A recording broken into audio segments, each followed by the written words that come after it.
Good morning and welcome again to the Camel production. This being the year 2021, and we're going to discuss about Saint Therese of the Child Jesus and the Holy Face. And what you have to ask ourselves is this question: what is the role of Saint Therese in our life today? So, members, again, I'm very happy to be with you in this Carmelite production, and we are going to look about the Saint Therese, who is majorly known as the Little Flower. Saint Therese being born in France, 2nd of January 1873, has been reckoned as the world's most famous saint of modern times. On our first part, we are going to look about the introduction. Who is Saint Therese? Where did she come from? Who are her parents? And what is the effect of Saint Therese in our life today?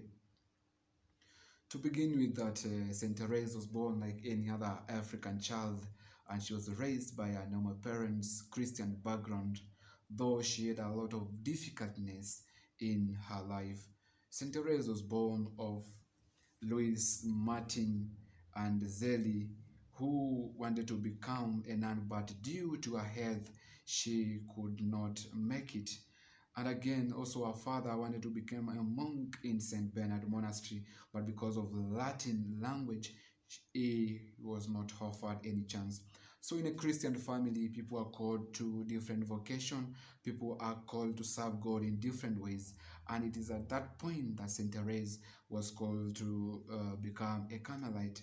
St. Therese comes from a family of five, and do you know what is most amazing? Is that all of them became sisters, all of them became religious, and most welcoming that her parents too were canonized.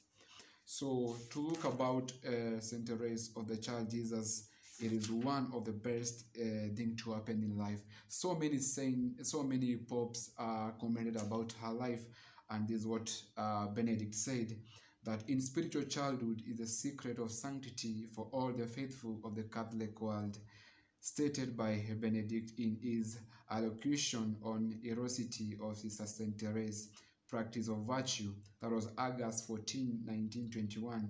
He continued that there is a call to all the faithful of every nation, no matter what their age, sex, or state of life, to enter wholeheartedly into the little way which led Sister Therese to summit heroic virtue. It is our desire that the secret of sanctity of Sister Saint Therese of the Child Jesus be revealed to our children, and his successor, Pope Pius XII, on April 29, 1923, stated that we earnestly we earnestly desire that all the faithful should study her in order to copy her, becoming children themselves, since otherwise they cannot, according to the words of the Master, arrive at the kingdom of heaven. So those are wonderful words by Pope and great church fathers who have really appreciated the little way of Saint Therese. I know right time you're asking yourself, how can I become a saint? How can I follow this spiritual childhood? And I tell you, it is amazingly very easy. What Saint Therese set out to teach the world is what we call the little way, the way of self-trust in God and confidence and total surrender to the works and the graces of God. So as we begin that, as I said earlier, that the parents of Saint Therese were very devoted Christians, and from the early stages they had that desire to join the religious life, though they could not make it. This shows us what, that God has a plan, God has a purpose for each and every one of us. Saint Therese is one of our modern saints who is known of humility and ardent desire and love for Jesus.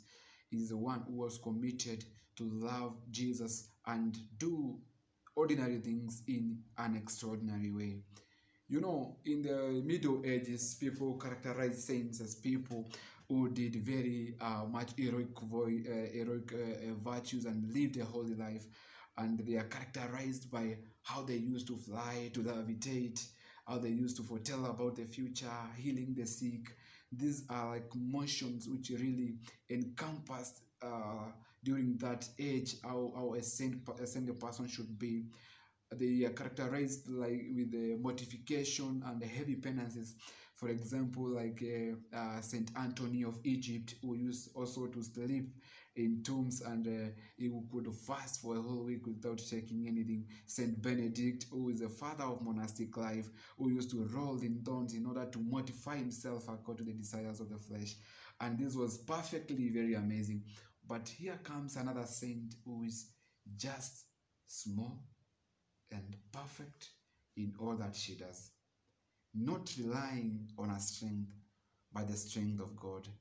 She found her inspiration from the book of Isaiah, from St. Paul, who says that in my weakness, the strength and the power of Christ is manifested.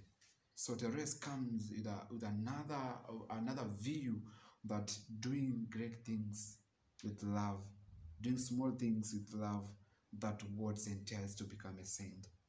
Relying on the strength of God and saying, really, I cannot make it without you, Jesus. And again, Saint Therese rejoices in our weakness. It sounds like a little bit absurd that in the weakness we find strength. And so Therese tells us that in that weakness is where now Christ is manifested. So for you, don't be worried. If you can't pray the whole day, if you can't just be spiritual every day, don't worry, because in that your weakness, Christ is going to manifest in yourself as he manifested himself in the life of Saint Therese. So that's a little introduction about Saint Therese. And before I forget, she joined the Order of the Scarlet Carmelite in France, and in Carmel life was not easy for her. Remember that she joined the monastery at the age of 15 years old. That really too young for her. Don't ask me the age I joined in Carmel, but what I know is that she joined at a very, very, very tender age. And to show how much Saint Therese wanted to join the monastery, if you look carefully on this picture, you see she is dressed like a secular lady, and then her hair is being coiled, and then of course she's smiling. So this picture was taken when she went to visit the bishop and to ask for her entrance to the monastery. She wanted to look a bit old so that she can be allowed to enter to the monastery, but to an expectation, she was denied the entry to enter Carmelite at that age. Because remember, at this time, the church emphasized more on penance and self-sacrifice. So Therese, because she was infused with the ardent desire to follow Christ and really be religious. She set out with her father Martin to go to Rome to visit the Holy Pope. It was a pilgrimage. That shows us how determined that she was and how confident she was that she will be granted the entry to the monastery. So on arrival to the Holy See, then Saint Therese were given a chance to go and pay homage to the Pope.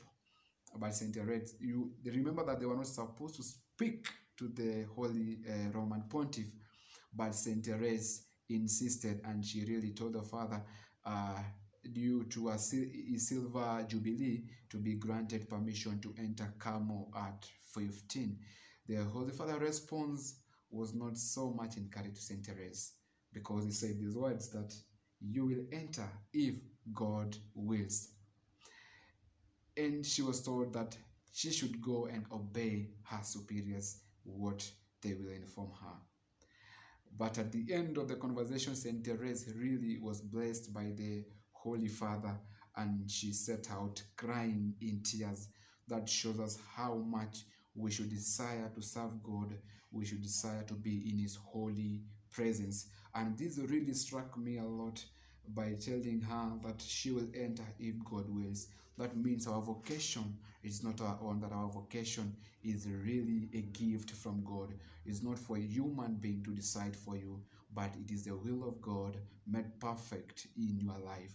So later on, Saint Therese joins the monastery at the age of 15 years old. It was a sad experience to her father, because her elder sister Pauline had already entered the monastery of Carmel. So that's all for today, and I'm looking forward really to inform you more about Saint Therese and how our life can impact today.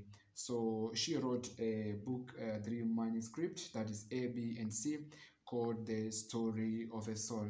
Remember, for Saint Therese, it is a story that she narrates to her sister due to her obedience to write her childhood memories. So thank you so much, and may the Almighty God bless you as we set out for our next episode, where we are going to look about the chapter 1. We'll be looking about the early childhood of Saint Therese and how she experienced her difficultness at the death of her mother, and really the movement on her life, how she fared in the family, and how Saint Therese was able to rise from weakness to strength and to enter Carmel. So thank you very much, and I hope to see you next time.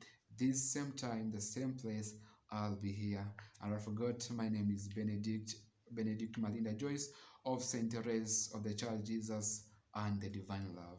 Thank you for your time. Welcome.